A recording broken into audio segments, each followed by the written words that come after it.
नमस्कार, बहुत स्वागत है आप सभी का। आप देख रहे हैं न्यूज इंडिया। आपके साथ मैं हूं मनीषा शर्मा। खबरों की शुरुआत, लेकिन उससे पहले सीधे आपको प्रेस कॉन्फ्रेंस लिए चलते हैं। इंडिया गठबंधन की प्रेस कॉन्फ्रेंस हो रही है।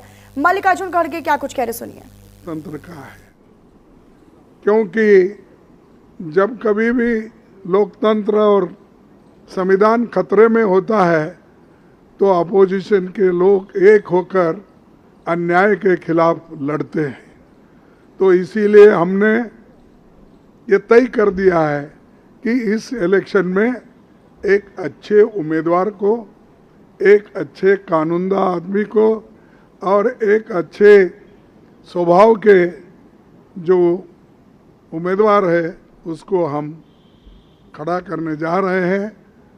वो इसलिए मैं आपके सामने 4 लाइन पढ़ूंगा। इस व्यक्ति का भी व्यक्तित्व भी मालूम होगा और ये उनकी कार्य का आपको परिचय भी होगा।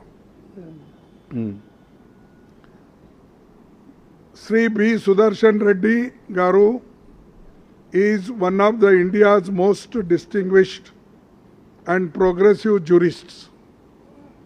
He has had a long and eminent legal career, including as judge of the Andhra Pradesh High Court, Chief Justice of Guwahati High Court, and judge of the Supreme Court.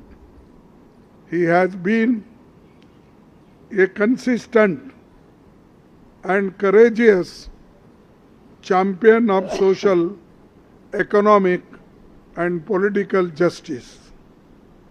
He is a poor man, and many judgments, if you read, you will know that how he favored the poor people and also protected the constitution and fundamental rights. This vice presidential contest is an ideological battle. It is not just a battle, it is an ideological battle, and all the opposition party agreed on this. That's why we are contesting unitedly. The opposition parties have nominated Sri B. Sudarshan Reddy Garu as their joint candidate, since he reflects fully and values that saved our country's freedom movement so profoundly, and the values on which our country's constitution and democracy have been unchanged. All these values are under assault, and therefore our collective and determined resolve to fight this election. So this is the name, and we had meeting just now and everybody consented and agreed this name. So we are fielding him as a vice president candidate. Thank you very much. नमस्कार साथियों, अभी अभी खड़गे जी ने जो घोषणा की है सुप्रीम कोर्ट के,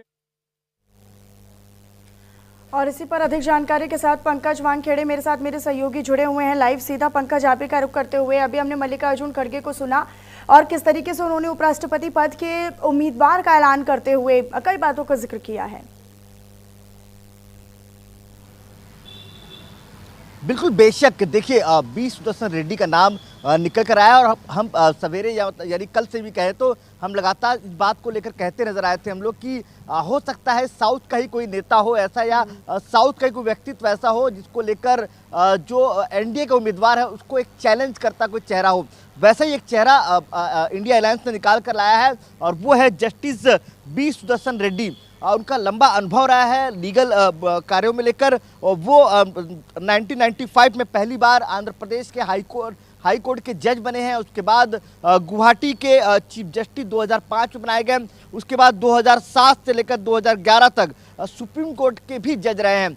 ऐसे में एक लंबा अनुभव जो है जुडिशरी का उनको रहा है, और ऐसे में जो इंडिया अलायंस ने जो तमाम दलों के साथ मिलकर एक नाम तय किया है, वो जो नाम तय किया उसको लेकर अस्वस्थ नजर आ रही है, क्योंकि उनका मानना यह है कि अब कहीं ना कहीं एनडीए में भी सेंधमारी जो है इंडिया अलायंस कर सकती है, और प्रयास यही है कि कुछ लोगों को कन्विंस किया जाए और ये भी तय कराया जाए कि वो हमारे कैंडिडेट को वोट करें। क्योंकि लगातार जिस तरह से इंडिया अलायंस की तरफ से महाराष्ट्र के गवर्नर का नाम सुदर्शन उनका नाम आया, उसके बाद लगातार ये प्रयास किया जा रहा था कि कोई ऐसा चेहरा लाया जाए जिससे कहीं ना कहीं एक मैसेज जाए एनडीए अलायंस में भी और इंडिया अलायंस में भी कि हमारा जो कैंडिडेट है मजबूत है, और उसको कहीं ना कहीं लोग मजबूर हो जाए सपोर्ट करने के लिए मेंबर ऑफ पार्लियामेंट।